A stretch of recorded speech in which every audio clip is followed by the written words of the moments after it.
ഗണേശായ നമഃ. സരസ്വതി നമഃ. ശ്രീ ഗുരുഭ്യോ നമഃ. ഓം അസഹായ സഹായായ നമഃ. ഭക്തിശക്തിപ്രദായിന്യേ നമഃ. ഓം സംശയഹൃദയ ദൗർബല്യ പാപകർമ്മവാസനക്ഷയകരായ നമഃ. ഓം നമോ ഭഗവതേ പർത്തീശ്വരായ. ശ്രീരാമകൃഷ്ണായ നമഃ. ഓം പാണിപദ്മദ്വയേന ക്ഷമാലാമവിസ്ഫാടികം ജ്ഞാനസാരാത്മകം പുസ്തകം ചാപരേണങ്കുശം ഭാഷമാബിഭ്രതി യേന സഞ്ചിന്യസേ ചേതസാ തസ്യ വക്താന്തരാത് ഗദ്യപദ്യാത്മികാ ഭാരതീ നിസ്സരേത്.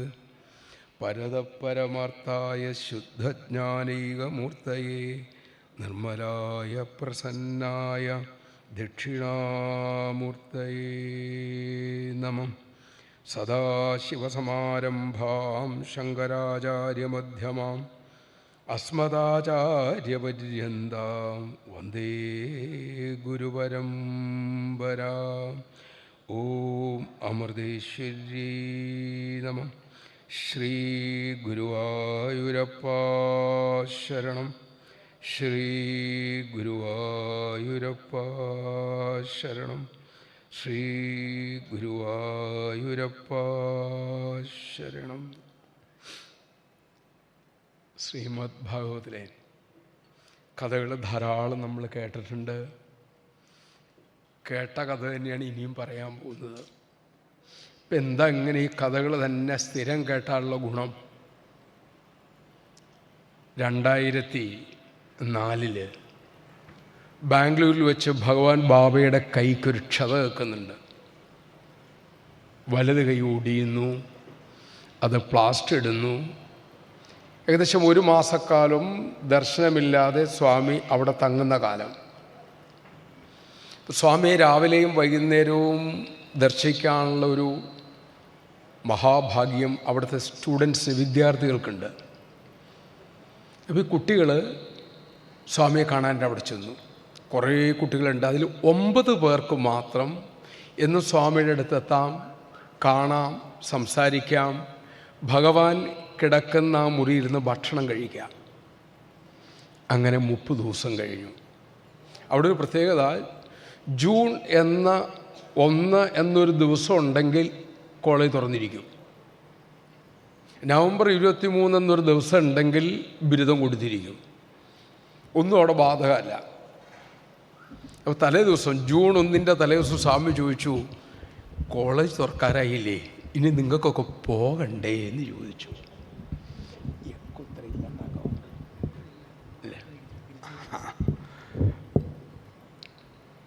നിങ്ങൾക്ക് കോളേജിൽ പോകണ്ടേ എന്ന് ചോദിച്ചു. സ്വാമി, ഞങ്ങൾ പോകുന്നില്ല, ഞങ്ങൾ സ്വാമി പോകുമ്പോൾ സ്വാമിയുടെ കൂടെ ഇനി പോകുന്നുള്ളൂ. നിങ്ങൾ വിദ്യാർത്ഥികളാണ്, നിങ്ങളുടെ ധർമ്മം പഠനമാണ്, പോയേ തീരൂ. കുട്ടികൾ, സ്വാമി അങ്ങനെ കർക്കശമായിട്ട് പറയില്ലേ, അവിടെ പോയിട്ട് ഞങ്ങൾ ആരെ കാണാനാണ്? സ്വാമി തന്നെ പറഞ്ഞിട്ടുണ്ടല്ലോ, ഈശ്വരനെ നേടലാണ് ജീവിതത്തിൻ്റെ ആദ്യ കാര്യം. പിന്നെ എന്തിനാ ഞങ്ങളിങ്ങനെ ഉന്തിത്തള്ളി പഠിപ്പിക്കാൻ വിടുന്നത്? സ്വാമി കർക്കശമായിട്ട് പറഞ്ഞു, പോയേ തീരൂ. നാളെ കോളേജ് തുറക്കുമ്പോൾ നിങ്ങളെല്ലാം അവിടെ ഉണ്ടായിരിക്കണം. കുട്ടികൾ കരഞ്ഞുപോയി. ശരിക്കും ഗോപസ്ത്രീകൾ എങ്ങനെയായിരുന്നു ശ്രീകൃഷ്ണ ഭഗവാനെ കാണുമ്പോൾ വ്യഥിതചിത്തകളായത് എന്നുള്ളതിൻ്റെ നേർസാക്ഷ്യം അന്ന് കുട്ടികളെ കണ്ടാൽ നമുക്ക് കാണാമായിരുന്നു. ഇവർ വിതുമ്പിക്കൊണ്ടിരുന്നപ്പോൾ സ്വാമി പറഞ്ഞു, കരയരുത്. കഴിഞ്ഞ 30 ദിവസം നിങ്ങൾ എന്നോടൊപ്പം കഴിഞ്ഞു, ഞാൻ പറഞ്ഞത് കേട്ടു, നിങ്ങൾ പലതും കണ്ടു, അനുഭവിച്ചു.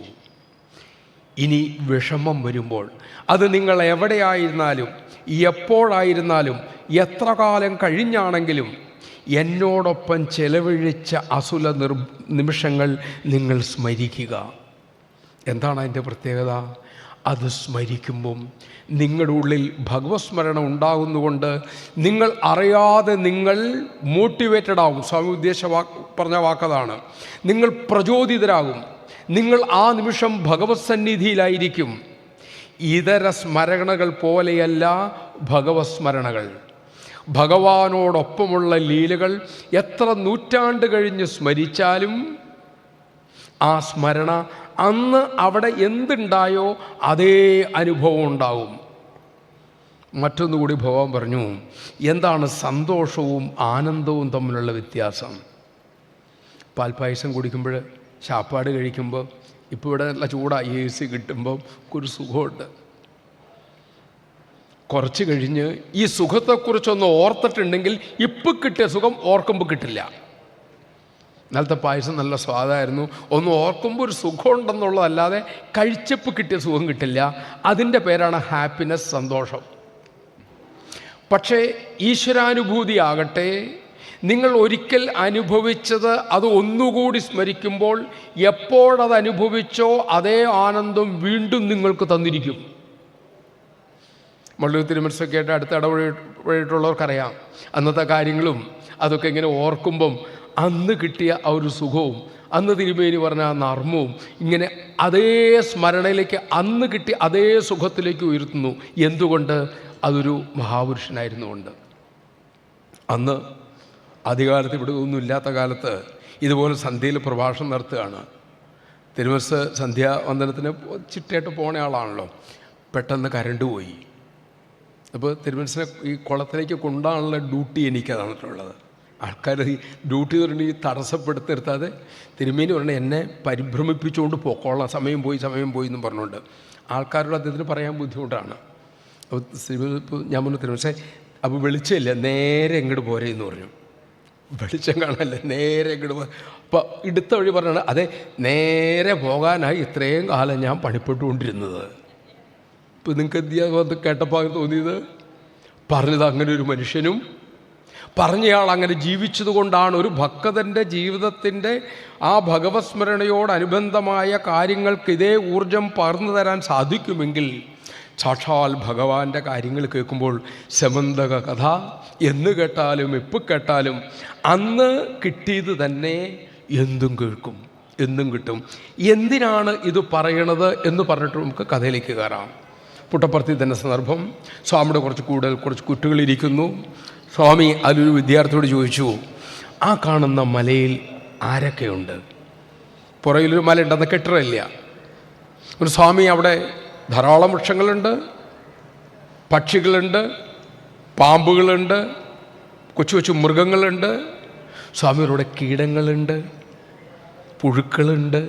എന്നിട്ട് ചോദിച്ചു, അവർക്കൊക്കെ ആരാണ് ഭക്ഷണം കൊടുക്കുന്നത്? ആരൊന്നും മിണ്ടിയില്ല. അതെ, നിങ്ങൾക്കൊപ്പം അവർക്കും ഞാൻ ഭക്ഷണം കൊടുക്കുന്നു. അടുത്ത ചോദ്യം, ഇനി നിങ്ങൾക്ക് എന്തു വരമാണ് വേണ്ടത് എന്ന് ചോദിച്ചു. പറത്തിപ്പെട്ടുള്ളവർക്കറിയാം, അവിടെ അപ്പം തന്നെയാണ് കച്ചവടം. ചോദിച്ചാൽ അപ്പം തന്നെ റെഡി പേയ്മെൻ്റാണ്.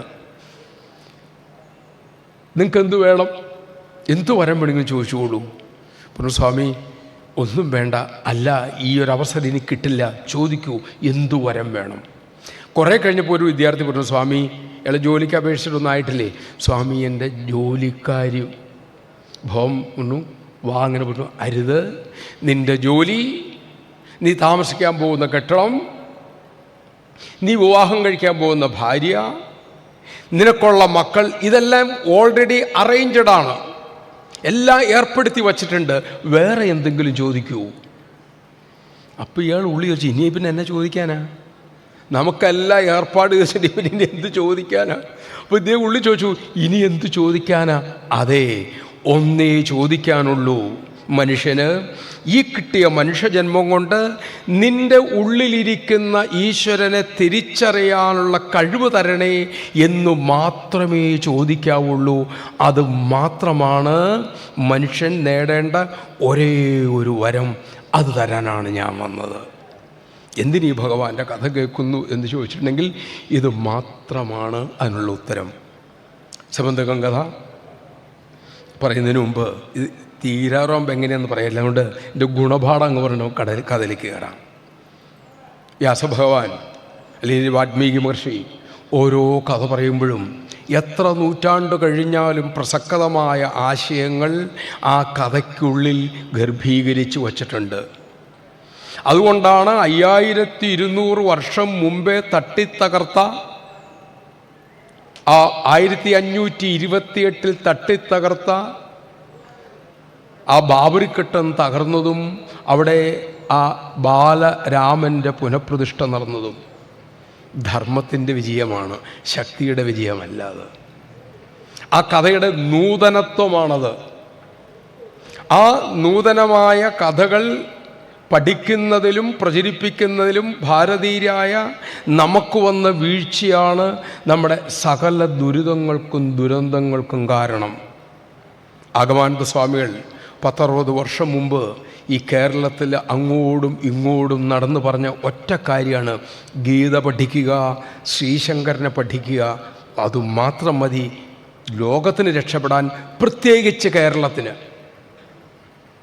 അതുകൊണ്ട് എന്താണ് സമന്തകമണിയിലൂടെ നമ്മൾക്ക് മനസ്സിലാക്കാനായി വ്യാസഭഗവാൻ തന്നിട്ടുള്ള കുറച്ച് ആശയങ്ങൾ? ഒന്ന്, അർഹതയിൽ കൂടുതൽ ഉള്ളത് കയ്യിൽ വച്ചാൽ അപകടമാണ്. സമന്തകമെന്ന ആ ദിവ്യരത്നം അർഹതയില്ലാത്തിടത്തിരുന്നത് കൊണ്ട് അത് ആര് കൈവശം വച്ചോ അദ്ദേഹത്തിന് അപകടം ഉണ്ടായി. ഒന്ന്.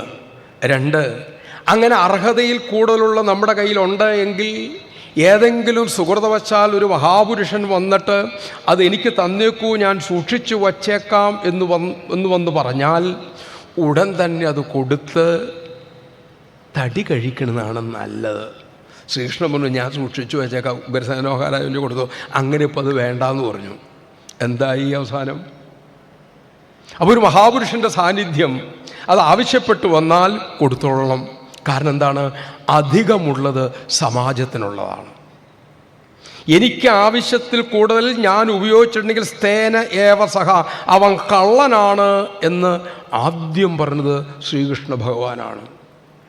അവൻ ദണ്ഡമർഹസി, അവൻ ദണ്ഡനം ഏക്കാൻ യോഗ്യനാണ് എന്നും ശ്രീകൃഷ്ണ ഭഗവാൻ പറഞ്ഞിട്ടുണ്ട്. എനിക്ക് ആവശ്യത്തിലുള്ളതിൽ കൂടുതൽ, അത് ധനമാകട്ടെ സൗകര്യങ്ങളാകട്ടെ എന്തുമാകട്ടെ, അത് സമാജത്തിനുള്ളതാണ്. കാരണം ഈ സമന്തകം മണി എവിടെ ഇരിക്കുന്നുവോ അവിടെ ഓരോ ദിവസം 8 ഭാരം സ്വർണം വിളയും. ഒരു ഭാരം സ്വർണം എന്ന് ചില ഗ്രന്ഥത്തിൽ 200 കിലോ എന്ന് കണ്ടിട്ടുണ്ട്, ചിലയിൽ 75 കിലോ എന്ന് കണ്ടിട്ടുണ്ട്. അപ്പോൾ ഒരു 17 കിലോ സ്വർണം ഉണ്ടാവും എന്ന് ആലോചിച്ച് നോക്കൂ. ഒരു കള്ളക്കടത്തിന് പോകണ്ട, ഇത് ഒരെണ്ണം മേടിച്ച് വീട്ടിൽ വെച്ചാൽ മതി. ഇന്തപ്പഴത്തിലൊന്നും കൊണ്ടുവരണ്ടെന്നർത്ഥം. അങ്ങനെ ഇരിക്കുന്ന ഈ അമിത സമ്പത്ത് സമാജത്തിന് കൊടുക്കേണ്ടതിന് പകരം സ്വന്തം ഗ്രഹത്തിൽ ഉപയോഗിക്കാനാണ് ശ്രമിക്കുന്നതെങ്കിൽ അത് വൻ ദുരിതങ്ങൾക്കേ ഇടവരുത്തൂ. നമ്മൾ പഠിക്കേണ്ട മൂന്നാമത്തെ പാഠം. 2, നമുക്കുള്ളത് പ്രദർശിപ്പിക്കാനുള്ളതല്ല, ആചരിക്കാനുള്ളതാണ്. അതേ മണി കഴുത്തി കെട്ടി തൂക്കിയിട്ടുണ്ട് റോഡിൽ കൂടെ നടന്നത്. അപ്പോൾ ആൾക്കാർക്ക് ഉറപ്പായി സാധനം വീട്ടിലുണ്ട്, കയറിയാൽ മതിയെന്ന് അല്ലേ? ഗോപ്യമായി സൂര്യദേവൻ കൊടുത്ത ആ മഹാരത്നത്തെ, അതിൽ ഗോപ്യം എന്ന് പറഞ്ഞാൽ രക്ഷിക്കപ്പെടേണ്ടത് എന്നാണ് വാക്കിനർത്ഥം. രഹസ്യം എന്ന് മാത്രമല്ല, അത് അതിൻ്റേതായ രീതിയിൽ രക്ഷിക്കപ്പെട്ടിരുന്നു എങ്കിൽ സത്രാജിത്തിന് ആ ദുരന്തം ഉണ്ടാകില്ലായിരുന്നു. ഇനി അടുത്തത്, ഏത് വലിയ മഹാത്മാവും അപവാദങ്ങൾക്ക് ഇരയാവും. ശ്രീകൃഷ്ണൻ മണികെട്ടു എന്നല്ലേ പറഞ്ഞത്? ശ്രീകൃഷ്ണൻ മണികെട്ടുകൊണ്ട് പോയി. അപ്പം ഏത് മഹാപുരുഷനും അപവാദത്തിന് ഇരയാകും. അത് ലോക സ്വഭാവമാണ്. അതുകൊണ്ട് അപവാദം പറയുമ്പോൾ ശ്രദ്ധിച്ചുകൊള്ളണം. ആചാര്യന്മാരൊരു കഥ പറയും.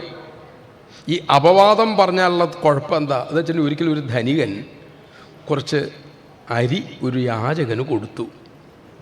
ഇതിങ്ങനെ ദാനം ചെയ്യുമ്പോൾ അതുവഴി പറന്നുപോയൊരു പരുന്തിൻ്റെ വായിൽ ചത്തിരുന്ന ഒരു സർപ്പത്തിൻ്റെ വായിലെ വിഷം ഈ അരിയിൽ വീണു. ഈ അരിയിൽ ഒരു തുള്ളി വിഷം വീണത് ധനികൻ കണ്ടില്ല, യാചകനും കണ്ടില്ല. ഈ വിഷം പുരണ്ട അരി ഇദ്ദേഹം വീട്ടിലെത്തിച്ചു.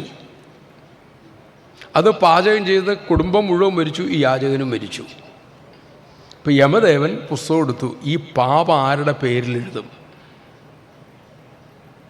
കാരണം ധനിയൻ്റെ പേരിൽ എഴുതാൻ പറ്റില്ല. കാരണം അദ്ദേഹം ഇത് അറിഞ്ഞ് ചെയ്തിട്ടില്ല. ഇദ്ദേഹം ഭക്ഷണം കഴിച്ചോട്ടെ എന്ന് ചരി കൊടുത്തതാണ്. അതിൽ വിഷം അദ്ദേഹം കൊടുത്തതിലാണ് വിഷം വന്നതെങ്കിലും അദ്ദേഹം അറിഞ്ഞു കൊടുത്തതല്ല. അപ്പോൾ അദ്ദേഹത്തിന് ഒഴിവാക്കി. യാചകന് കൊടുക്കാൻ പറ്റില്ല, അയാൾ അറിഞ്ഞിട്ടില്ല. അയാളാണിത് വാങ്ങിക്കൊണ്ട് ഭാര്യയ്ക്കും മക്കൾക്കും കൊടുത്തത്, ബോധപൂർവം ചെയ്തല്ല. അപ്പോൾ അതുകൊണ്ട് ഈ പാവം അദ്ദേഹത്തിൻ്റെ പേരിൽ എഴുതാൻ പറ്റില്ല. ഇനി പരുന്തിൻ്റെ പേരിൽ എഴുതാൻ പറ്റില്ല. പരുന്തിൻ്റെ ശാപ്പാടാണ് പാമ്പ്. അതതിൻ്റെ ഭക്ഷണം കഴിക്കാൻ കൊത്തിയെടുത്തുകൊണ്ട് പോയി. അതുകൊണ്ട് പാമ്പിനെ പരുന്ത് കൊന്നത് ഒരു തെറ്റല്ല, അതിൻ്റെ ഇരയാണ്. പരുന്തിൻ്റെ പേരിൽ എഴുതാൻ പറ്റില്ല. പാമ്പിനെ കുറ്റം പറഞ്ഞിട്ട് കാര്യമില്ല. കാരണം അത് ചത്തുപോയി. അതിൻ്റെ വായിൽ ഈശ്വരൻ വെച്ച് കൊടുത്ത വിഷം ഇറ്റിറ്റ് താഴെ വീണതിന് അതെന്ത് ചെയ്യാനാ? ജഡത്തെ ശിക്ഷിക്കാനും പറ്റില്ല. പക്ഷെ പാപമുണ്ട്, അതെന്ത് ചെയ്യും? അപ്പോഴാണ് യമദേവൻ്റെ ചെവിയിൽ ഇങ്ങനെ കേൾക്കുന്നത്. എന്താ കേൾക്കുന്നത്?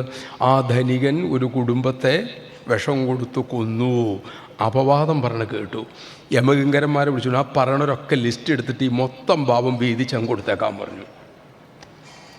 അങ്ങനെ ആചാര്യന്മാർ പറയണത് അപവാദത്തിൻ്റെ പാപം ഇങ്ങനെ വീതിക്കപ്പെടുന്നു.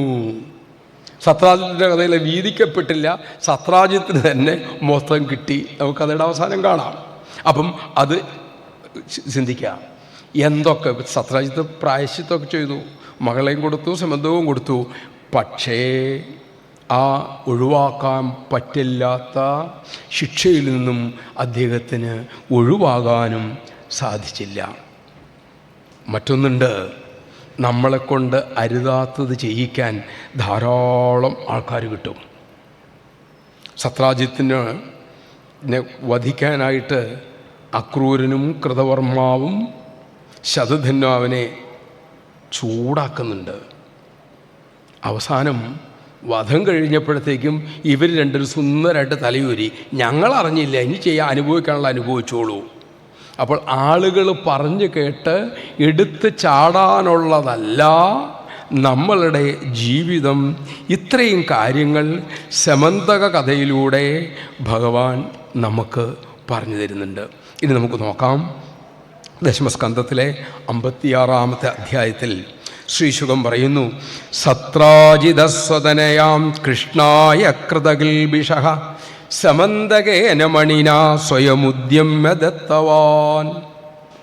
അപരാധിയായ സത്രാജിത്ത്, തെറ്റ് ചെയ്ത സത്രാജിത്ത് സമന്തകം എന്ന രത്നത്തോടുകൂടി തൻ്റെ മകളെ ഭഗവാന് വിവാഹം ചെയ്തു കൊടുത്തല്ലോ, സ്വയമായിട്ട് തീരുമാനിച്ച് എന്ന് പറഞ്ഞപ്പം പരീക്ഷത്ത് ചോദിച്ചു. കുറേ സംശയങ്ങളുടെ എൻ്റെ അടുത്ത് വന്നു. എന്താ ഇപ്പോൾ ഈ സത്രാജിത്തും ശ്രീകൃഷ്ണനും തമ്മിലൊരു പ്രശ്നമുണ്ടായത്? ചെയ്ത തെറ്റ്. ഇപ്പോൾ എന്ത് തെറ്റാ സത്രാജിത്ത് ചെയ്തത്? എവിടെ വച്ചാൽ വിവാഹം നടന്നത്? എന്തുകൊണ്ട് അങ്ങനെയൊക്കെ ഉണ്ടായത് എന്ന് ചോദിച്ചപ്പോൾ അദ്ദേഹം കഥ പറയുകയാണ്. ശ്രീശുകം പറഞ്ഞു, ആസീത് സത്രാജിതസൂര്യോ ഭക്തസ്യ പരമസഖാ പ്രീതസ്തസ്മൈ മണിം പ്രാദാത് സൂര്യസ്തുഷ്ട സമന്തകം. സത്രാജിത്ത് എന്നൊരു രാജാവുണ്ടായിരുന്നു. അദ്ദേഹം സൂര്യഭഗവാന്റെ ഭക്തനായിരുന്നു, സഖാവുമായിരുന്നു. ഈ രണ്ട് ലേബലുള്ളത് കൊണ്ട് സൂര്യഭഗവാൻ അദ്ദേഹത്തിൽ വളരെ പ്രീതനായിട്ട് അദ്ദേഹത്തിന് സന്തുഷ്ടനായ സൂര്യഭഗവാൻ സമന്തകം എന്ന മണി അദ്ദേഹത്തിന് സമ്മാനിച്ചു. അദ്ദേഹം എന്ത് ചെയ്തു? ആ മണി എടുത്ത് കഴുത്തിലൊരു ചരടിട്ട് കെട്ടിയിട്ട് നേരെ ദ്വാരകയിലേക്ക് വരാൻ തുടങ്ങി. നമുക്കെന്തെങ്കിലും കിട്ടിയിട്ടുണ്ടെങ്കിൽ 4 പേരെ കാണിക്കുന്നതിലാണ് അത് കിട്ടിയേക്കാളും കൂടുതൽ സന്തോഷം. കാവ്യോത്സവം ഓട്ടർ കൊണ്ടുപോകുമ്പോൾ ഒരുപാട് പറയാറുണ്ടേ, കൃഷ്ണ നിൻ്റെ കഥ പറയുമ്പോൾ എൻ്റെ കണ്ണിൽ കണ്ണുനീര് വരുമ്പം ഞാൻ കണ്ണിങ്ങനെ തെളിച്ചു പിടിക്കാറുണ്ട്. എന്തിനാണെന്നറിയോ? മുമ്പിലിരിക്കുന്നവർ എൻ്റെ കണ്ണിലുള്ള കണ്ണുനീർ കണ്ടില്ല എങ്കിൽ ഭഗവാന്റെ കഥ കേൾക്കുമ്പം എന്നിൽ ആ ഭക്തിയുടെ ലക്ഷണമായി കണ്ണുനീര് വരാറുണ്ട് എന്നുള്ളത് 4 പേര് കണ്ടില്ല എങ്കിൽ എന്നുദ്ദേശിച്ചല്ലേ ഞാൻ കണ്ണു മിഴിക്കാറ് എന്ന് ഞാനിപ്പോൾ തിരിച്ചറിയുന്നു. കാവ്യോത്സവം എഴുതിയിട്ടുള്ള, മുക്തങ്ങളിൽ എഴുതിയിട്ടുള്ള അദ്ദേഹം. അപ്പോൾ നമ്മുടെ മനസ്സ് പല വിധത്തിൽ നമ്മളെ പറ്റിക്കും, ഒത്തിരി ന്യായങ്ങൾ കാണിക്കും. അദ്ദേഹത്തെപ്പോലൊരു ചെപ്പടി വിദ്യക്കാരൻ വേറെ ഇല്ല. അതുകൊണ്ടാണ് ഇദ്ദേഹം കഴുത്തിൽ മണിയൊക്കെ കെട്ടി അങ്ങനെ വന്നു. പ്രവിഷ്ടോ ദ്വാരകയിലേക്ക് പ്രവേശിച്ചു. ഇത് കണ്ടപ്പോഴോ തം വിലോക്യ ജനാദൂരാത് തേജസാമുഷ്ടദൃഷ്ടയ. ദ്വാരകയിലേക്ക് ഇങ്ങോട്ട് കടന്നു വരുമ്പോഴത്തേക്കും ഇവരൊക്കെ കണ്ണടഞ്ഞു പോയി ആ മണിയുടെ ശോഭ മൂലം. ഇവരെല്ലാം ഭയന്ന് ഭഗവാന്റെ അടുത്തേക്ക് ഓടി. ഭയന്നതിൻ്റെ കാരണം സാക്ഷാൽ സൂര്യഭഗവാൻ ദ്വാരയിലേക്ക് എഴുന്നള്ളുകയാണ് എന്നാണ്. നാരായണ നമോസ്തുസ്തു ശംഖചക്രഗദാധര ദാമോദരാരവിന്ദാക്ഷ ഗോവിന്ദ യദുനന്ദന. പരിഭ്രമത്തോടെ ഓടി നിലവിളിച്ചുകൊണ്ട് ഭഗവാന്റെ അടുത്ത് നിന്നിട്ട് ഇവർ പറഞ്ഞ പരാതിയാണ്, ഭഗവാനെ ലോകനായക സാക്ഷാൽ സൂര്യദേവൻ തന്നെ ഇങ്ങോട്ട് വരുന്നുണ്ട്, ഞങ്ങൾക്ക് കണ്ണു കാണാൻ മേല, ദഹിച്ചു പോകുന്നു തോന്നുന്നു. കാരണം എന്താണ്, ഇവിടെ യദുക്കളുടെ ഇടയ്ക്ക് ഒളിച്ച് താമസിക്കുന്നുണ്ട് ഭഗവാൻ എന്ന് സൂര്യദേവൻ അറിയിപ്പ് കിട്ടിയിട്ടുണ്ട്. അല്ല പിന്നെ ഇങ്ങോട്ട് വരേണ്ട കാര്യമില്ലല്ലോ, അതുകൊണ്ട് ഞങ്ങളെ രക്ഷിക്കണേ എന്ന് പറഞ്ഞിട്ട് ഇവരങ്ങനെയാണ് ശങ്കിച്ചത്. അപ്പം ഭഗവാൻ അവിടെ രുക്മിണി ദേവിയായിട്ട് പകട കളിച്ചുകൊണ്ടിരിക്കുകയാണ്. അപ്പം ഭഗവാൻ പറഞ്ഞു, ഇത് കേട്ടപ്പോൾ നിശമ്യ ബാലവചനം പ്രഹസ്യാംബുജലോചന. ബഹുരു ചിരിച്ചു ഇങ്ങനെ ഇങ്ങനെ, എന്താ നിങ്ങളീ പറയണേ, ഒന്നും നിങ്ങൾ വിഷമിക്കണ്ട, അത് സൂര്യഭഗവാനൊന്നുമല്ല, സത്രാജിത്ത് സൂര്യഭഗവാൻ കൊടുത്ത ആ സമന്തകം കഴുത്തിൽ കെട്ടി തൂക്കിയിട്ടിട്ട് തന്നെയാണ്, നിങ്ങളൊന്നും വിഷമിക്കണ്ട എന്ന് പറഞ്ഞു. എന്താണ് ആ അണിയുടെ പ്രത്യേകത? ദിനേ ദിനേ സ്വർണഭാരാൻ അഷ്ടൗ സസ്രജതി പ്രഭോ. ഇത് മഹാരാജാവേ, ഈ രത്നം വിശേഷം അതിൻ്റേതായ രീതിയിൽ ആചരണത്തോടെ ആരെങ്കിലും സൂക്ഷിച്ചിട്ടുണ്ടെങ്കിൽ ദിവസം 8 ഭാരം സ്വർണം തരും. ഒരു ഭാരം പറഞ്ഞല്ലോ, ഒരു ഭാരം എന്ന് പറഞ്ഞിട്ടുണ്ടെങ്കിൽ 200 കിലോ എന്നുണ്ട്, 75 കിലോ എന്നുണ്ട്. 200 ഗുണിക്ക എളുപ്പമായതുകൊണ്ട് നമുക്കതെടുക്കാം. 2 16 1600 കിലോ സ്വർണം ഒരു ദിവസം കിട്ടും. ഇത് ഉള്ളയിടത്തെ പ്രത്യേകത എന്താണ്? ദുർഭിക്ഷം ഉണ്ടാവില്ല, ക്ഷാമം ഉണ്ടാവില്ല.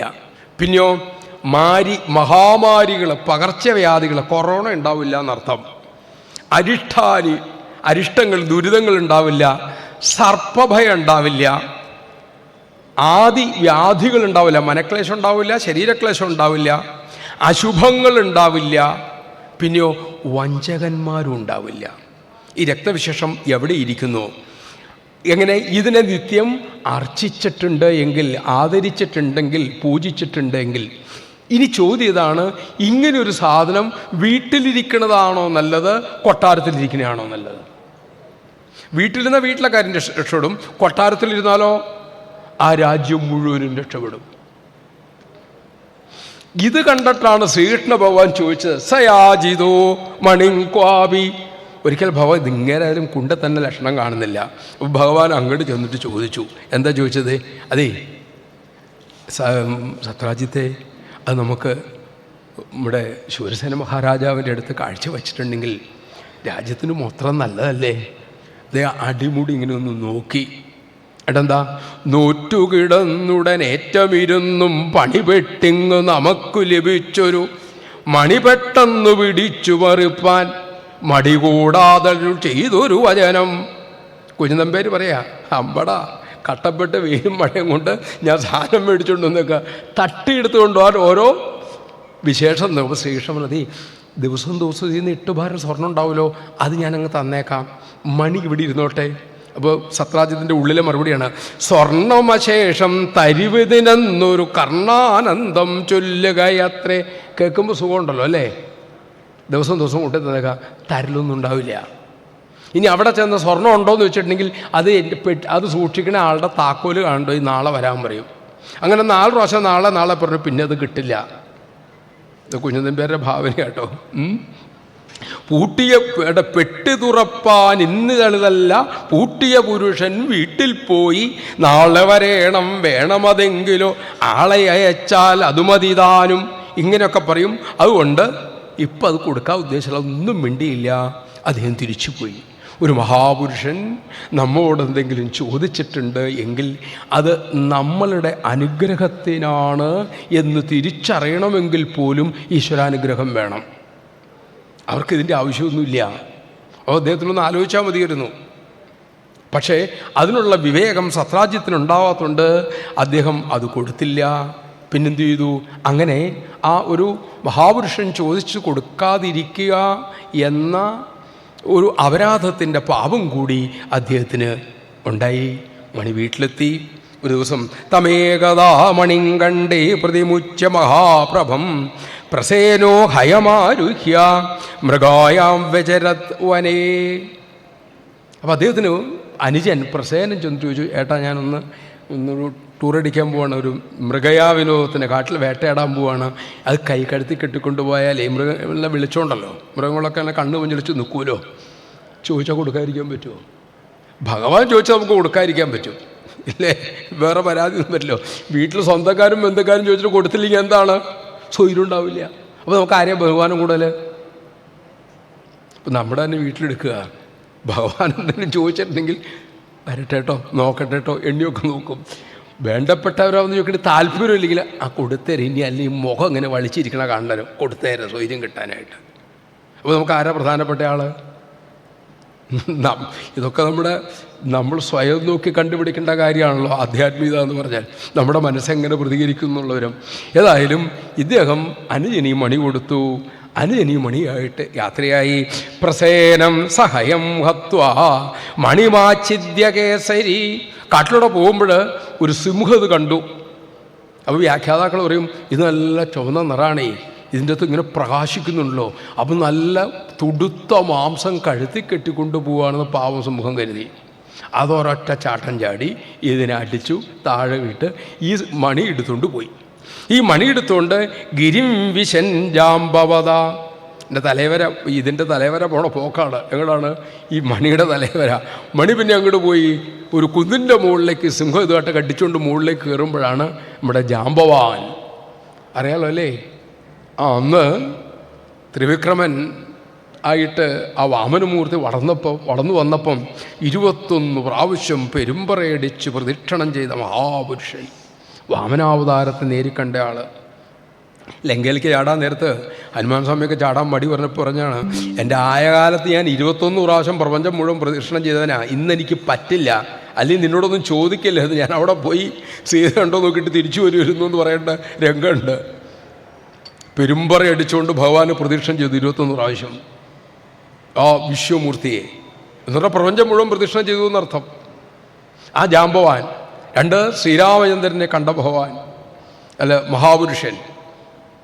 ആ ജാംബവാൻ നോക്കുമ്പം ഒരു സിംഹം മണിയായിട്ട് വീണു.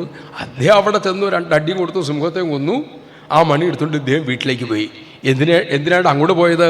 സോഭി ചക്രേ കുമാരസ്യാ മണിം ക്രീഡനകമ്പിലേ. ആ കുന്നിൻ്റെ മുകളിലൊരു ഗുഹയിൽ അദ്ദേഹത്തിൻ്റെ പേരക്കുട്ടികളൊക്കെ കളിക്കുന്നുണ്ട്. പിള്ളേർക്ക് കളിക്കാൻ കൊണ്ടു കൊടുത്തു. പറ്റിയ സാധനമല്ലേ? അപ്പോൾ ഇത് ഇരിക്കേണ്ടടുത്ത് ഇരുന്നില്ലെങ്കിൽ കരടിക്കുട്ടികൾ കളിക്കും എന്നർത്ഥം. ഇരിക്കേണ്ട സാധനം ഇരിക്കേണ്ടടുത്ത് ഇരിക്കേണ്ടതുപോലെ വച്ചില്ല എങ്കിൽ നമ്മുടെ ജീവിതം തന്നെയാണ്. അവസാന സമയം കൊണ്ട് എങ്ങനെ നോക്കാം.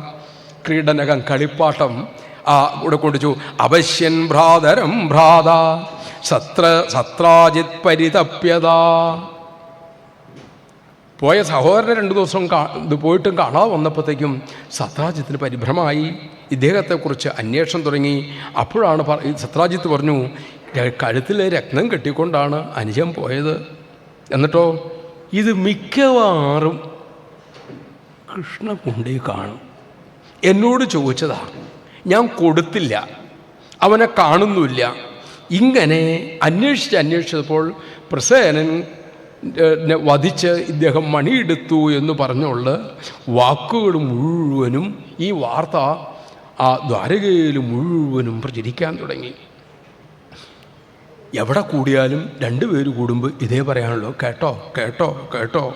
ഇവിടെ കുഞ്ഞനമ്പ്യാർ പറയും, മിത്രജനങ്ങളും ആദരവോടെ യാത്ര പറഞ്ഞു തിരിച്ചു നടന്നു. അവരതികൂടം ചിലരോട് ചൊല്ലി അവരുമൊക്കെ നടന്നു പറഞ്ഞു. ഇരുവരും കൂടി നടക്കുന്നേരം ചരിതമിതൊന്നേ കേൾപ്പാനുള്ളൂ. ദ്വാരകയിൽ അന്ന് എവിടെ നോക്കിയാലും, ഒരു സോഷ്യൽ മീഡിയ അന്നില്ലാത്തതുകൊണ്ട് ജനങ്ങളുടെ സംസാരമായിരുന്നു ഇത് തന്നെ. കൃഷ്ണൻ കട്ടുണ്ടേ. പ്രസേന ഇത് ശരിക്കും, സത്രാജിത്ത് ശരിക്കും ഇത് പൊലിപ്പിച്ചും കൊടുത്തു. അപ്പോൾ ആൾക്കാർ പറയണം, 1000 വർഷം കുഴലിലിരുന്നൊരു നായുടെ വാലു വളഞ്ഞേ തീരൂ, കൊച്ചുകളോട് പിടിച്ചു പറിച്ചും മച്ചിലൊളിച്ചത പാല് കുടിച്ചും അച്ചുകളങ്ങു കളിക്കുന്നേരും കച്ചുകളൊക്കെ എടുത്തു മറച്ചും പച്ചപ്പാലും മോരും തൈരും നിത്യവും ഇങ്ങനെ കട്ടുപുജിച്ചും. പഴയ ഹിസ്റ്ററി മുഴുവൻ പറയുകയാണേ ശ്രീകൃഷ്ണൻ്റെ. പിള്ളേരെ നിന്ന് പാലും കട്ട് വെണ്ണയും കട്ട്, കുട്ടികൾ കുളിക്കാൻ മുമ്പ് തുണിയെടുത്ത് മാറ്റി വെച്ച്, പൂച്ചക്കൊട്ട് കൊടുത്തും പല വക പിച്ച് കളിച്ച് നടന്നവനല്ലേ ആരാ? ഈ കൃഷ്ണൻ. പിന്നെ ഇത് കട്ടോടുകൊണ്ടൊരു അത്ഭുതമുണ്ടോ? വെണ്ണകൾ കട്ടു നടന്നപ്പോഴേ കള്ളനിതെന്നൊരു പേരവനുണ്ട്. ജനിച്ചപ്പോഴേ കിട്ടിയ പേരാണ്. എന്തോന്നാ? കള്ളൻ എന്നുള്ള പേര്. അവന് അന്ന് വെണ്ണ കട്ടു, ഇന്ന് സ്വർണം കട്ടു, വേറെ വ്യത്യാസമൊന്നുമില്ല. മത്തുവലിച്ച കുംഭത്തേലൊരു കുത്തുകൊടുത്ത പാല് കുടിച്ചും. ലളിതല്ലേ, കേട്ടാലോ? ഇത്തരമുള്ളൊരു കള്ളം കാട്ടിയിട്ട് ഉത്തമയാകിയ ജനനി ഒരു നാൾ. എന്നിട്ട് ആ പാവ അമ്മ, ഉത്തമയായ ജനനി യശോദാദേവി എന്താ, സത്വരം അവനെ അണഞ്ഞു പിടിച്ചവൻ ഉരലോടും കൂട്ടി കെട്ടിയിട്ടില്ലേ. ഇവൻ്റെ മോഷണം കൊണ്ട് താങ്ങാൻ പറ്റുന്ന ആ അമ്മ തള്ളവനെ പിടിച്ച് ഉരലെ കെട്ടിയിട്ട് നിങ്ങൾക്കറിയാൻ മേലേ. അന്നേ ഇതായിരുന്നു കയ്യിലിരിപ്പ്. പിന്നെയോ, പൂതനയെന്നൊരു പെണ്ണിനെയും കൊല ചെയ്തതു നിങ്ങൾ ധരിച്ചിട്ടില്ലേ. പെണ്ണിനെ കൊന്നവന് പിന്നെ ഒരു ആണിനെ കൊല്ലാനാ പാട്. അതാണ് അവിടുത്തെ ധ്വനി. പാവം പൂതനെ പാല് കൊടുക്കാമെന്ന് അതിനെ കൊന്നില്ലേ. മാതുലനായൊരു കംസവനെന്നൊരു കൈതവമെല്ലാം ബോധിച്ചില്ലേ. അമ്മാവനെ കൊന്നവനാ. പിന്നെയാണ് എൻ്റെ അനുജനെ കൊന്നത്. ഇതങ്ങടെ എല്ലായിടത്തും അങ്ങോട്ട് പരന്നു. അടുത്ത ഭഗവാൻ വിചാരിച്ചു, ഈ നാണക്കേട് മാറ്റണമല്ലോ. അതിന് വേണ്ടിയിട്ട് ഭഗവാൻ സതുപശ്രുത്യ ദുര്യശോലിപ്തമാത്മനി മാഷ്ടം പ്രസേന പദവീം അന്യബദ്ധ്യത നാഗരൈ. ഭാവ കുട്ടികളോട് പറയാറുണ്ട്, നിങ്ങളുടെ അച്ഛന്, നിങ്ങളുടെ അമ്മയ്ക്ക്, നിങ്ങളുടെ കുടുംബത്തിന് നിങ്ങൾ ദുഷ്കീർത്തി ഉണ്ടാക്കരുത്. നിങ്ങളുടെ നല്ല പ്രവൃത്തി കൊണ്ട് അവർക്ക് അന്തസ്സും സത്കീർത്തിയും ഉണ്ടാക്കി കൊടുക്കലാണ് നിങ്ങളുടെ ആദ്യത്തെ ചുമതല. കീർത്തിയും അകീർത്തിക്കും ഒക്കെ അപ്പുറം പോകണം എന്ന് ഗീത പറയുമ്പോഴും ഈ വ്യവഹാരദശയിൽ നമ്മൾ ജീവിക്കുമ്പോൾ ഇതിനൊക്കെ പ്രസക്തിയുണ്ട്. അതിൻ്റേതായ നിയമങ്ങളെല്ലാം പാലിക്കുക തന്നെ വേണം. ഈ ധർമ്മപാലനം ഉള്ളിടത്ത് മാത്രമേ ആധ്യാത്മികത പുഷ്പിക്കുകയുള്ളൂ. യമനിയമങ്ങൾ, സ്വഭാവശുദ്ധി ഇല്ലാത്തതിന് സത്യസായിബാബ പറഞ്ഞിട്ടുണ്ട്, സത്യം പറയാത്തവൻ എങ്ങനെയാണ് ഈ സത്യസ്വരൂപിനെ കിട്ടുക? സ്നേഹമില്ലാത്തവൻ എങ്ങനെയാണ് സ്നേഹസ്വരൂപിനെ കിട്ടുക? ദാനത്തിൻ്റെ മാതൃകയില്ലാത്തവൻ എങ്ങനെയാണ് ദാനസ്വരൂപിനെ കിട്ടുക? എന്ന് പറഞ്ഞാൽ എല്ലാ സദാചാരങ്ങളും നമ്മളിൽ വിളങ്ങുമ്പോൾ മാത്രമേ ഈശ്വരനെ കിട്ടാനുള്ള യോഗ്യത നമുക്കുണ്ടാവുള്ളൂ. ആ വ്യക്തിയാണ് എല്ലാ ദ്വന്ദ്ങ്ങൾക്കും അപ്പുറമുള്ളത്, അല്ലാത്തവനല്ല. അല്ലാതെ കുളിക്കാൻ മടിയായിട്ട് കുളിച്ചിട്ടെന്താ കാര്യം എന്ന് ചോദിച്ച പോലെ ഇരിക്കും. ചിദാനന്ദപുരി സ്വാമി ഒരു കഥ പറയാറുണ്ട്. ഒരിക്കൽ അദ്ദേഹത്തിൻ്റെ ഗുരുവിൻ്റെ അടുത്ത് താമസിക്കുമ്പം അവൾ കൂടെ വന്നൊരു ഒരു സന്യാസിയോട് എന്താ സന്ധ്യാവന്തനം നാമം ജീവിക്കാൻ വിളിച്ചു. ഞാൻ മനസ്സുകൊണ്ട് ജീവിക്കണ്ടെന്ന് പറഞ്ഞു. വന്നില്ല. അപ്പോൾ അദ്ദേഹം വരുന്നില്ല. അദ്ദേഹം മനസ്സുകൊണ്ട് ജീവിക്കണ്ട. അദ്ദേഹത്തിന് ഇതിനൊന്നും ആവശ്യമില്ല. ഏതാ ഈ വൈകുന്നേരം ഒന്നിച്ച് കൂടിയിരുന്ന് രാമ എന്ന് വിളിക്കേണ്ട ആവശ്യമൊന്നുമില്ല. അപ്പോൾ ഇദ്ദേഹം അടുക്കളയിൽ ചെന്ന്, ചിദാനന്ദപുരി സ്വാമിയാണ് എന്താ ഈ അടുക്കളയിൽ പാചകം ചെയ്യുന്നത്. അദ്ദേഹത്തിൻ്റെ ഡ്യൂട്ടി അതായിരുന്നു അത്രയെന്ന്. അപ്പോൾ അവിടെ ചെന്നിട്ട് അദ്ദേഹം ഈ ഉപ്പിട്ടോ എന്ന് ചോദിച്ചു. ഇട്ടു എന്ന് പറഞ്ഞു. അദ്ദേഹം ഒരു പിടുത്തം കല്ലുപ്പെടുത്ത് ഈ കൂട്ടാനിലിട്ടു. കല്ലുപ്പ് പഴയ അമ്മമാർക്കറിയാം. എപ്പോഴത്തെ അറിയിപ്പോഴും പൊടിയുപ്പല്ലേ. എനിക്ക് വേണ്ട കേട്ടോ, ഫാൻ വേണ്ട. ഈ കല്ലുപ്പിട്ടു. ഫാൻ വേണ്ട കല്ലുപ്പിട്ട് കൊടുത്തു. ആലോചിക്കേ, ഉപ്പ് ഓൾറെഡി ഉണ്ട്, അതിൻ്റെ അടുത്ത് ഒരു പിടുത്തം കല്ലുപ്പിട്ട് കൊടുത്തു. ആഹാരം കഴിക്കായിരുന്നു. എല്ലാവർക്കും വിളമ്പി. ഇദ്ദേഹവും വന്നിരുന്നു, ഗുരുവും വന്നിരുന്നു. എടുത്തു. അതേ പറയും, അങ്ങനത്തെ ഒരു സാധനം അതിന് മുമ്പും ഞാൻ കഴിച്ചിട്ടില്ല, അതിന് മുമ്പും കഴിച്ചിട്ടില്ല. ചിദാനന്ദപുരി സ്വാമി പറയാം, ഇത് വായിൽ വയ്ക്കുമ്പോൾ 7-14 ഓഹങ്ങളും കാണും. ഇത് പോണ വഴിയും കാണിച്ചു തരുന്നുണ്ട്. അപ്പം മറ്റേ അദ്ദേഹത്തോട് ചോദിച്ചു, എന്താ കുഴപ്പം? എല്ലാം ബ്രഹ്മല്ലേ, ഇതിപ്പോൾ എന്താ കഴിക്കൂ? അദ്ദേഹവും സുഖമായിട്ടിരുന്ന് കഴിച്ചു. അതായത് ആചരണത്തെയും തത്വത്തെയും കൂട്ടിക്കുഴയ്ക്കരുത് എന്നർത്ഥം. ആ തലത്തിലെത്തിയ ആൾ ഇങ്ങനെയുള്ള വിടുവായ്ത്തരവും പറയില്ല എന്നർത്ഥം. ബാക്കിയുള്ളതൊക്കെ ഈ ആചരണങ്ങൾ നമ്മൾ പിന്നിട്ട് നിൽക്കുന്ന പലപ്പോഴും നമ്മുടെ മടിയാണ്, നമ്മുടെ ആലസ്യമാണ്. അത് തിരിച്ചറിയണം. ഇവിടെ അതുകൊണ്ട് തനിക്ക് സംഭവിച്ച ഈ മിഥ്യാപവാദത്തെ മറികടക്കേണ്ടത് ആവശ്യമായതുകൊണ്ട് ഭഗവാൻ ആ സത്യാവസ്ഥ വെളിപ്പെടുത്താൻ യാത്രയാവുകയാണ്. ഇത് KN മുൻഷിയുടെ ഒരു സുന്ദരമായ ഗ്രന്ഥമുണ്ട്, കൃഷ്ണാവതാരം. അതിൻ്റെ അകത്തൊരു വാക്ക് പറയുന്നുണ്ട്. ഭഗവാൻ അവിടെ നിന്ന് ഇറങ്ങിപ്പോണ രംഗം പറയുമ്പോൾ നമുക്ക് സങ്കടം വരും.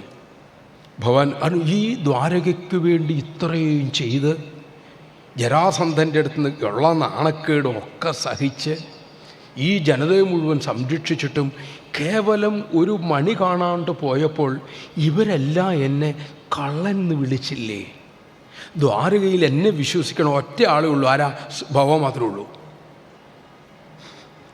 ഞാൻ ആ നോവലിൻ്റെ പാട്ട് എല്ലാവരും മോശക്കാരനല്ലല്ലോ, സ്വന്തം കാര്യത്തിന് വേണ്ടിയിട്ടല്ലെങ്കിലും ചിലപ്പോൾ ചെയ്തിട്ടുണ്ടാവും. അവിടെ ഭഗവാൻ ആ KN മുൻഷി എഴുതുന്ന ഒരു ഗംഭീരമായ ചരിത്ര നോവൽ എഴുതുന്നതിൽ മഹാവിദഗ്ധനാണ് അദ്ദേഹം.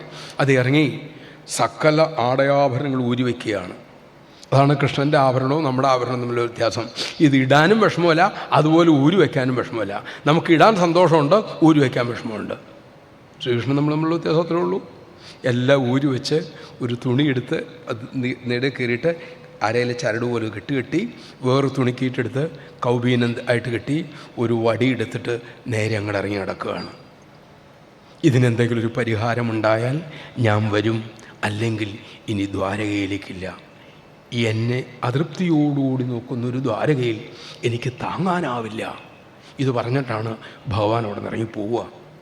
അപ്പോഴാണ് കുറച്ച് പേര് കൂടെ പോകുന്നു എന്നുള്ളതാണ്. ഇവിടെ അതല്ല, നഗരത്തിലേതാനും പൗരന്മാരോടുകൂടി ഭഗവാൻ ഇതിനെ അന്വേഷിച്ചു. അങ്ങനെ ആ യാത്രയിൽ ഹതം പ്രസേനമശ്വം, കുതിരയോടുകൂടി കൊല്ലപ്പെട്ട് കിടക്കുന്ന പ്രസേനെ കണ്ടു. അതിനെ ശ്രദ്ധിച്ചപ്പോൾ മനസ്സിലായി അവിടെ സിംഹത്തിൻ്റെ കാൽപ്പാട് കണ്ടു. അപ്പോൾ സിംഹം ഒന്നും മണി അടുത്തൊന്നും കണ്ടില്ല. അപ്പം സിംഹം കൊണ്ടേക്ക് കാണുമെന്ന് വിചാരിച്ചു. പിന്നെ അന്വേഷിച്ച് ചെന്നപ്പം സിംഹം ചത്ത് കിടക്കണ കണ്ടു. സിംഹത്തിൻ്റെ ചുറ്റും തപ്പിയപ്പം കരടിയുടെ കാൽപ്പാട് കണ്ടു. അങ്ങനെ കരടിയുടെ കാൽപ്പാട് കണ്ട് ഹൃഷ്ടരാജബിലം, ആ ഹൃഷ്ടരാജൻ ജാമ്പവാനെന്നറിയില്ലോ, ആ ഗുഹ കണ്ടുപിടിച്ചു. അത് ഭീമമന്ധേന തമസാവൃതം, അതിഭയങ്കരമായി ഇരുട്ടുകൊണ്ട് മൂടിക്കിടക്കുകയാണ്. ഭഗവാൻ ഒറ്റയ്ക്ക് കിടന്നു. നിങ്ങളിവിടെ നിന്നോളൂ, അകത്തെന്താ അപകടം എന്നറിയില്ലല്ലോ, ഞാൻ പോയിട്ട് വരാം എന്ന് പറഞ്ഞ് ഭഗവാൻ അകത്തേക്ക് കയറി. അവിടെ ചെല്ലുമ്പോൾ കാണാം തത്ര ദൃഷ്ട്വാ മണിശ്രേഷ്ഠം ബാലക്രീഡനകം കൃതം. അവിടെ മണി എടുത്തുകൊണ്ട് കളിക്കുന്ന കുട്ടിയെ കണ്ടു. ഭഗവാന് സമാധാനമായി, അതിൽ സാധനം കണ്ടു കിട്ടിയല്ലോ. ഭഗവാൻ ആ സന്തോഷത്തോടുകൂടി അത് എടുക്കാൻ ചെന്നപ്പോഴത്തേക്കും ആ കുട്ടിയെ പരിഹരിച്ചുകൊണ്ടിരുന്ന ധാത്രി അപൂർവം നരം ദൃഷ്ട്വാ, അപൂർവമായ ആ പുരുഷനെ കണ്ടിട്ട് സാധാരണ രീതിയിലുള്ള ആളല്ല എന്ന് ഇവിടെ വ്യാഖ്യാതാക്കൾ ചിലർ പറയും. ശംഖുചക്ര ഗദാരൂഢനായിട്ട് തന്നെയാണ് അമ്മ ഭഗവാൻ അങ്ങോട്ട് പരിഭ്രമിച്ചു പോയിട്ട് നിലവിളിച്ചു പറയട്ടെ. എന്താണെങ്കിലും ഒരു അദ്ഭുത പുരുഷനെ കണ്ട് ഇവർ പരിഭ്രമത്തോടെ ചുക്രോശ ഭീതവത് ഭയന്നു നിലവിളിച്ചു. അപ്പോഴത്തേക്ക് എന്തായി? ജാമ്പവാൻ ഓടി വന്ന് നമുക്ക് പറ്റുന്ന അബദ്ധം അദ്ദേഹത്തിനും പറ്റിയത്. ഏതാന്നൊന്നും ചോദിച്ചില്ല, വന്ന വഴി ഒന്നും കൂടെ കൊടുത്തു. ഭഗവാനെ നോക്കിയില്ല, തിരിച്ചു കൊടുത്തു. രണ്ടുപേരും അടിപൊളി കൂടെ. ഭഗവാന്റെ പ്രായത്തിൻ്റെ അഡ്വാൻറ്റേജ് ഉണ്ടല്ലേ, ചെറുപ്പമല്ലേ. മറ്റേർക്ക് അദ്ദേഹത്തിൻ്റെ പ്രായത്തിനുണ്ട്. ശ്രീരാമേന്ദ്ര സ്വാമിയുടെ കാലം പോലുള്ളതാണ്. ഇതിൻ്റെ അടുത്ത് വ്യാഖ്യാതാക്കൾ രസകരമായിട്ട് പറയും, അത് അന്ന് ഈ ഭഗവാന്റെ യുദ്ധമൊക്കെ കണ്ടപ്പം ഇങ്ങനെ ഒരാളായിട്ടൊന്ന് പിടിച്ചാൽ നമുക്ക് ശരീരത്തൊന്ന് വേർക്കുമായിരുന്നല്ലോ എന്നുണ്ടായിരുന്നു രാമനായിട്ടേ. അത് ശ്രീരാമേന്ദ്രൻ അങ്ങനെ ആവശ്യമില്ലാണ്ടൊന്നും അടിക്കാൻ പോയ വെച്ചേക്കില്ല. ശ്രീകൃഷ്ണനേക്കാൾ കൂടുതൽ ദുഷ്ടന്മാരെ വധിച്ചിട്ടുള്ളത് ശ്രീരാമേന്ദ്രനാണ്. എന്നിട്ട് ചോദിച്ചാൽ അഹിംസാമൂർത്തി ആരാണ്? ശ്രീരാമേന്ദ്രനാണ്. എന്താ അങ്ങനെ പറയാൻ കാരണം? ആവശ്യമില്ലാണ്ട് ആരെയും കൊന്നിട്ടില്ല, കൊന്നൊക്കെ ആവശ്യത്തിനായിരുന്നു. ഇപ്പം ആവശ്യത്തിന് ആരെയും കൊല്ലുന്നില്ല, ആവശ്യമില്ലാത്തൊരു മുഴുവൻ കൊല്ലുകയും ചെയ്യുന്നുണ്ട്. അന്നത്തെ രാമഭരണവും ഇന്നത്തെ ഭരണവും നമ്മളുടെ വ്യത്യാസമാണ്. ഇന്നലെ പത്രത്തിൻ്റെ 15 കൊല്ലാൻ വിധിച്ചു എന്നൊക്കെ പറഞ്ഞു. എന്തുകൊണ്ട് സംഭവിക്കുന്നു? ധാർമ്മികനായ ഭരണാധികാരി ഇല്ല എങ്കിൽ ഇത് സംഭവിക്കും. ഇവിടെ ഭഗവാൻ ഇദ്ദേഹമായിട്ട് മൽപ്പിടുത്തം നടന്നു. ഏകദേശം 21 ദിവസം ആ മൽപ്പിടുത്തം നീങ്ങുന്നുണ്ട്. കുറേ അടി കിട്ടിക്കഴിഞ്ഞപ്പോൾ ഇദ്ദേഹത്തിന് ബോധം വീണു. നമുക്കങ്ങനെയല്ലേ കുറേ ജീവിതത്തിലെ തുടരെ അല്ല ഇതെന്തേ ഇങ്ങനെ ഉണ്ടാവാൻ കാരണം, എന്തെങ്കിലും കാര്യം ഉണ്ടാവുമല്ലോ എന്ന് തോന്നുമല്ലോ. ഇതിന് എന്നെ ഇങ്ങനെ തല്ലണമെങ്കിൽ ആള് മോശക്കാരനായിരിക്കില്ലല്ലോ. അതുകൊണ്ട് ജാനേ ത്വാം സർവഭൂതാനാം പ്രാണവോജസ്സഹോബലം വിഷ്ണും പുരാണപുരുഷം പ്രഭുവിഷ്ണുമധീശ്വരം. സർവ്വജീവജാലങ്ങളുടെയും ഉള്ളിലിരിക്കുന്ന പ്രാണശക്തിയും ഇന്ദ്രിയശക്തിയും മനഃശക്തിയും ഇരിക്കുന്ന ആദിപുരുഷനാണ്, ആ വിഷ്ണുവാണ് തൻ്റെ മുന്നിൽ വന്നിരിക്കുന്നത് എന്ന അറിവോടുകൂടി അദ്ദേഹം നോക്കി. അദ്ദേഹത്തിന് മനസ്സിലായി തൻ്റെ ശ്രീരാമചന്ദ്രനാണ് ഈ രൂപത്തിൽ വന്നിരിക്കുന്നത് എന്ന് അദ്ദേഹത്തിന് തിരിച്ചറിവുണ്ടായി. ഭഗവാന് അദ്ദേഹത്തിനോട് കാരുണ്യം തോന്നി. തൻ്റെ ആ തൃക്കരം കൊണ്ട് അഭിർമിശ്യാരവിന്ദാക്ഷ പാണിനാ ശങ്കരേണതം, ആ അടി കൊടുത്ത കൈകൊണ്ട് തന്നെ തലോടുകയും ചെയ്തു. തലോട് പെട്ടെന്ന് തന്നെ ആ ക്ഷതമൊക്കെ ഇതിന് മാറി. കൃപയാ പരയാ ഭക്തം പ്രേമഗംഭീരയാ ഗിര. ആ പ്രേമഗംഭീരമായ ശബ്ദത്തിൽ ഭഗവാൻ ജാമ്പവനോട് കാര്യമൊക്കെ പറഞ്ഞു. ഇങ്ങനെയൊരു നാണക്കേടൊക്കെ ഉണ്ടായിട്ടുണ്ട്, ഞാൻ മണി മോഷ്ടിച്ചു എന്ന് പറഞ്ഞാണ്, ഞാനതുകൊണ്ട് ഇത് കൊണ്ടുപോകാട്ടോ, എന്നെ അങ്ങ് അനുവദിക്കണം എന്ന് പറഞ്ഞപ്പോഴും യക്ഷരാജാവ് എന്ത് ചെയ്തു? മിഥ്യാഭിശാപം, ആ അപവാദത്തെ ഒന്ന് നീക്കുന്നതിന് വേണ്ടിയിട്ടാണ് ഞാനിവിടെ വന്നത് എന്ന് പറഞ്ഞപ്പം ഇത്യുക്ത സ്വാം ദുഃഖിതരം കന്യാഞ്ചാംബവതീം മുദാ അർഹണാർത്ഥം സമണിന കൃഷ്ണായ ഉപജഹാരഹ. അങ്ങനെ ആ സമന്തോത്തോടുകൂടി തൻ്റെ പുത്രി ആകുന്ന ആ ജാമ്പവതിയാകുന്ന രത്നത്തെയും കൂടി ഭഗവാന് കൊടുത്ത് പോവുകയാണ്. ഇത് ഇങ്ങനെ നടക്കുമ്പോൾ പുറത്തെന്താ നടന്നത്? കുറേ പേര് കാവലിരുന്നില്ലേ, അവർ 10-12 ദിവസം നിന്നു, പിന്നെ അവരവരുടെ പാട്ടിന് പോയി. ഇങ്ങനെ നമ്മുടെ കൂട്ടത്തിലുള്ളവരൊക്കെ ഗജേന്ദ്രനകത്ത് കിടന്നപ്പോൾ അങ്ങില്ലേ, കുറേരം നോക്കി അവരും പിടിച്ചും വലിക്കും നോക്കി. ഇനി നിൻ്റെ തലവരെ എന്നാ വെച്ചാൽ നീ അനുഭവിച്ചോളാം പറഞ്ഞാൽ നമ്മളെ കൊണ്ടും അതേ പറ്റുള്ളൂ, നമ്മുടെ ചുറ്റിനുള്ളവർക്കും അതേ പറ്റുള്ളൂ. കുറേയൊക്കെ നോക്കും രക്ഷിക്കാൻ പറ്റില്ല, ഇനി എന്നാ ചെയ്യാനാ? അപ്പം അപ്പോഴും കൂട്ടിനുള്ളത് ആരാണ്? ഒറ്റയാളേ ഉള്ളൂ. നമ്മുടെ ഉള്ളിൽ അന്തര്യാമിയായിരിക്കുന്ന ഈശ്വരൻ മാത്രമാണ്. ഏത് ചെളിയിൽ പുതഞ്ഞാലും ഏത് ഗുഹയ്ക്കകത്ത് കയറിയാലും വിളക്കായി ദീപമായി നമുക്കൊപ്പമുള്ളൂ എന്ന അറിവ് നമുക്കുണ്ടെങ്കിൽ എല്ലാവരും സ്നേഹിക്കാനും സാധിക്കും, നമുക്ക് നമ്മളെ സ്നേഹിക്കാനും സാധിക്കും. സത്യസായിബാബ ചോദിച്ചു, എങ്ങനെയാണ് സ്വാമി എല്ലാവരും സ്നേഹിക്കണമെന്ന് ചോദിച്ചു. ഒരു student love all serve all എന്ന് പറഞ്ഞപ്പോൾ ചോദിച്ചു, എങ്ങനെ എല്ലാവരും സ്നേഹിക്കാൻ പറ്റുമെന്ന് ചോദിച്ചു. അത് നീ നിന്നെ സ്നേഹിച്ചാൽ മതി എന്ന് പറഞ്ഞു. അത് ഞാൻ എന്നെ സ്നേഹിക്കുന്നുണ്ട് സ്വാമി എന്ന് പറഞ്ഞു. ഇല്ല, നീ നിന്നെ സ്നേഹിക്കുന്നില്ല. അപ്പോൾ ഇദ്ദേഹത്തിന് മനസ്സിലായില്ല. അപ്പോൾ ഭഗവാൻ ചോദിച്ചു, രാവിലെ എഴുന്നേക്കണതല്ലേ നല്ലത്? അതെ. എപ്പോൾ എഴുന്നേക്കണം നല്ലത്? 4 മണിക്ക്. നീ എപ്പോഴാണ് എഴുന്നേക്കണത്? 5 മണിക്ക്. അപ്പോൾ നീ നിന്നെ സ്നേഹിക്കുന്നുണ്ടോ? ഉത്തരവുണ്ടോ? നാമം ജപിക്കുന്ന നല്ലതല്ലേ? അതെ. 1 മണിക്കൂർ വൈകുന്നേരം 1 മണിക്കൂർ രാവിലെ ജപിക്കണം നല്ലല്ലേ? അതെ. അത് ജപിച്ച ഐശ്വര്യം ഉണ്ടാവില്ലേ? ഉവ്വ. നീ ചെയ്യാറുണ്ടോ? ഉത്തരവില്ല. നീ നിന്നെ സ്നേഹിക്കേണ്ടി നീ അത് ചെയ്യൂലോ? അപവാദം പറഞ്ഞത് നല്ലതാണ്? അല്ല. നീ പറയാറുണ്ടോ? ഉത്തരവില്ല. അപ്പം നാം നമ്മളെ സ്നേഹിക്കുന്നുണ്ടെങ്കിൽ ആദ്യം എന്താ ചെയ്യണേ? നമ്മുടെ സ്വഭാവത്തിൽ നമുക്ക് പോലും വേണ്ടാത്തതിന് ഒഴിവാക്കുകയാണ്. അത് ഒഴിവാക്കുമ്പോൾ നമ്മൾ എന്തായി? നമ്മൾ എന്താണോ നമ്മുടെ ഉള്ളിലുള്ളത് അതായിട്ട് മാറും. അതെങ്ങനെ പുറത്ത് പ്രകടീഭവിക്കും? സ്നേഹമായിട്ട്. അപ്പം നമ്മൾ കാണും, അങ്ങനെ കാണുമ്പോൾ ഒരു സുഖമുണ്ട് കേട്ടോ, ഒരു സന്തോഷമുണ്ട് കേട്ടോ, ഇന്നത്തെ കണി നല്ലതാട്ടോ എന്ന് പറയും. എന്താ? നമ്മുടെ ഉള്ളിൽ സന്തോഷമുണ്ടെങ്കിൽ അതിൻ്റെ പ്രസരണം എങ്ങും ഉണ്ടാവും. രാമപ്രതിഷ്ഠയ്ക്ക് ശേഷം ഭാരതം മുഴുവനും ആ ആധ്യാത്മിക പ്രസരണം നടന്നുകൊണ്ടിരിക്കുകയാണ്. എവിടെ നോക്കിയാലും ഒരു ഉത്സാഹം. കാരണം എന്താ? അവിടെ രാംലല്ല, ഇപ്പോൾ ഇത് കാരണം പഠിച്ച വാക്കാണ്, അതിനുമ്പ് ഈ ലല്ലയുടെ വാക്കൊന്നുമില്ല. രാംലല്ല എഴുന്നേറ്റു, നാട്ടിലുള്ള ആൾക്കാർ മുഴുവൻ എഴുന്നേറ്റു. ഒരു നല്ലൊരു വാട്സാപ്പിലൊരു സാധനം വന്നു. ഉണ്ണികൃഷ്ണൻ ഇങ്ങനെ ദേഷ്യപ്പെട്ട് ഇങ്ങനെ ഇരിക്കുക. അവിടുത്തെ ഈ യശോദാദേവി അന്നൊരു കൊച്ചു പെൺകുട്ടിയുടെ പടാ ഇങ്ങനെ ആഹാരം ഇങ്ങനെ കുട്ടികളുടെ വായ വെച്ച് കൊടുക്കില്ലേ, വഴക്കൂടല്ലേ കൃഷ്ണ, അടുത്ത വർഷം പോയി നിനക്ക് വീട് വെച്ച് തരും. മന്ദിരം അവിടെ എന്താ മധുരം തല്ലി പൊളിച്ച് വെച്ചേക്കണം, മീർബാക്കിയാണ് പൊളിച്ചേക്കണത്. കാശിയിൽ ഔറംഗസീബാണ് നമുക്ക് സമ്മാനം തന്നേക്കണേ, ഇവിടെ കൃഷ്ണൻ്റെ തലയുടെ മുകളിലിരിക്കണേ. അപ്പോൾ ബാലരാമന് വീട് വെച്ച് കൊടുത്തില്ല, എനിക്ക് വീട് തന്നില്ലോ എന്നാണ് കൃഷ്ണൻ്റെ വഴക്കേ. ഡോണ്ട് ആംഗ്രി കൃഷ്ണ, ദേഷ്യപ്പെടില്ല കൃഷ്ണ, അടുത്ത വർഷം മോദി വിൽ എന്താ മന്ദിർ ബനായേ എന്നുള്ളത്. മോദിനിക്ക് അടുത്ത വർഷം നിനക്ക് വീട് വെച്ചു, നീ വഴക്കൂടാതെ കഴിക്കൂ കുഞ്ഞെന്ന് പറഞ്ഞ പോലെ അതിൻ്റെ ഒരു ചൈതന്യം. ഇത് 12 ദിവസം കഴിയുമ്പോൾ ഇവർ പോയി. അങ്ങനെ നാട്ടിൽ ചെന്നു. ദേവീദേവിയോട് പറഞ്ഞു, രുക്മിണി ദേവിയോട് അറിഞ്ഞു, വസുദേവരറിഞ്ഞു. അവരെല്ലാം അതീവ ദുഃഖിതരായി. ദേവി ഭാഗവതത്തിലെ ദേവീ മഹാത്മ്യ ഭാഗം പറയുന്ന ഭാഗത്ത് ഈ കഥ പറഞ്ഞിട്ട് പറയും, നാരദർ പറഞ്ഞിട്ട് പറയും, വിഷമിക്കണ്ട, കൃഷ്ണൻ ഒരു അപകടം ഉണ്ടാവാതിരിക്കാൻ ദേവീ ഭാഗവതം വായിച്ചോളൂ എന്ന് പറയുകയാണ്. അങ്ങനെ ഇവിടെ സൂചിപ്പിക്കുന്നുണ്ട്. എന്താണ്? തേഷാദു ദേവ്യുപസ്ഥാനാത് പ്രത്യാദിഷ്ടാ ശിഷാസച പ്രാദുർബഭൂവ സിദ്ധാർത്ഥ സദാരോഹർഷയൻ ഹരികി. ഈ 9-ാം ദിവസം ദേവീഭാഗം സമർപ്പിക്കുമ്പോഴാണ് ആര് കയറി വരുന്നത്? ഭഗവാൻ ജാമ്പൂതിയായിട്ടും ഇതുകൊണ്ട് പറഞ്ഞു, ഈ ദേവീഭാഗം ഉപാസിച്ചോളൂ, അമ്മ രക്ഷിച്ചോളൂ. ഇപ്പോൾ ഇവർ 12-ാം ദിവസം വന്നല്ലോ, അപ്പോൾ 12, 9, 21 കറക്റ്റാണ് കണക്കല്ലേ? വ്യാസഭഗവാനിലെ 2 എഴുതി വെച്ചേ. അവിടെ ഇച്ചിരി വിശദീകരിച്ച് പറഞ്ഞു, ഇവിടെ വിശദീകരിക്കാണ്ട് പറഞ്ഞു എന്ന് മാത്രമേ ഉള്ളൂ.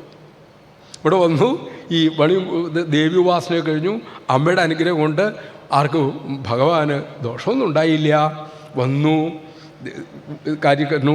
ഇത് കഴിഞ്ഞപ്പോൾ സഭ വിളിച്ചു കൂട്ടിയിട്ട് സത്രാജിത്തിനെ വിളിച്ച് കാര്യമൊക്കെ പറഞ്ഞു. സത്രാജിത്തിൻ്റെ അവസ്ഥ ഒന്ന് ആലോചിച്ച് നോക്കുക. ഈ കൃഷ്ണനെ പറ്റി നാട് നീളം പറഞ്ഞു. ഇപ്പം എന്തായി? സത്രാജിത്തിന് വീട്ടുകാർക്ക് എതിർപ്പായി, നാട്ടുകാർക്ക് എതിർപ്പായി. അന്നത്തെ പ്രബലനായ കൊട്ടാരത്തിനും സത്രാജിത്തിനുള്ള അതൃപ്തിയായി. ഇപ്പോൾ സത്രാജിത്ത് വീട്ടിൽ പോയിട്ട് ഇനിയിപ്പോൾ എന്താ ചെയ്യുന്നു? രക്ഷപ്പെടണമല്ലോ. എന്താ ഇപ്പോൾ ഇതിനൊരു ഉത്തമമായ പരിഹാരം? ഇങ്ങനെ ആലോചിച്ചപ്പോഴാണ് അദ്ദേഹത്തിന് പെട്ടെന്ന് ചോദിച്ചു, ദാസേ ദുഹിതരം തസ്മൈ ശ്രീരത്നം രത്നമേവജ. അപ്പം ഈ കൗസുഭം കൊടുത്തിട്ടുണ്ട്, ഇതല്ല ഈ സമന്തം കൊടുത്ത് അങ്ങ് കൊണ്ടുപോകോളൂ എന്ന് പറഞ്ഞ് ചരിത്രമെല്ലാം പറഞ്ഞിട്ട് ഇത് കൊടുത്തു വിട്ടു. വീട്ടിലേക്ക് പോകുമ്പോഴാണ് ആകപ്പാടെ മോശമായിപ്പോയല്ലോ ഒക്കെ ചിന്തിച്ച് അവിടെ ഇന്നപ്പോൾ ഒരു കാര്യം ചെയ്യാം, ജാമ്പവാൻ അടി കൊടുത്തിട്ട് അതിൽ നിന്ന് രക്ഷപ്പെടാൻ എന്തായത് കല്യാണം കഴിപ്പിച്ചു കൊടുത്തു. ജാമ്പവാൻ കുറേ അടി കൊടുത്തല്ലേ ഭഗവാന്. എന്നാൽ പിന്നെ ഇത് തന്നെ വഴി. അത് അവിടെ ചെന്ന് സത്യഭാമയെ തൻ്റെ പുത്രിയെ എന്തു ചെയ്തു? പുത്രിയെയും സമന്തകം എന്ന രത്നവും കൂടി ഭഗവാന് സമ്മാനിക്കുകയാണ്. ഇവിടെ പൂർവ്വ കഥകളിൽ ആചാര്യന്മാർ പറയും, സത്യഭാമയ്ക്ക് ഭഗവാനെ സ്വന്താക്കണമെന്ന് ആഗ്രഹമുണ്ട്. അതിനൊരു പദ്ധതി എന്ന വിധത്തിൽ ഭഗവാൻ ഉണ്ടാക്കിയെടുത്തതല്ലേ ഈ സമന്തകത്തിൻ്റെ രീതി. നേരത്തെ ഒന്ന് തരാമോ എന്ന് ചോദിക്കുക, പിന്നെ ഇത് കാണാണ്ട് പോവുക, പിന്നെ അവിടെ ചെണ്ട് വരിക, പിന്നെ ഇത് രണ്ടും കൂടി മേടിക്കുക. ഇത് ഭഗവാൻ ഒരുക്കിയ ഒരു രീതിയല്ലേ എന്ന് പൂന്താനം തിരുമനസ് ഒരു ശ്ലോകത്തിൽ പറയുന്നുണ്ട്. ഇതിന് വേണ്ടിയിട്ടല്ലേ ഭഗവാനെ, അല്ലാണ്ട് ഭഗവാൻ ഇതിൻ്റെ കാര്യമൊന്നും ഉണ്ടായിരുന്നില്ലോ. സത്യഭാമയുടെ ആഗ്രഹം സാധിക്കണം. പിന്നെ ഭഗവാൻ സത്യഭാമയുടെ ഇഷ്ടമുണ്ട്. എന്നാൽ പിന്നെ ഇത് ഇങ്ങനെ ആയിക്കോട്ടെ, അല്ല നേരുവാട്ടിന് എന്ന് വെച്ചാൽ പെൺകുട്ടി തരാൻ വെച്ച് തരലുണ്ടാവില്ല. അതുകൊണ്ട് കെട്ടിയൊരു വേഷമല്ലായിരുന്നോ ഇതൊന്നും ചോദിക്കണ്ട്.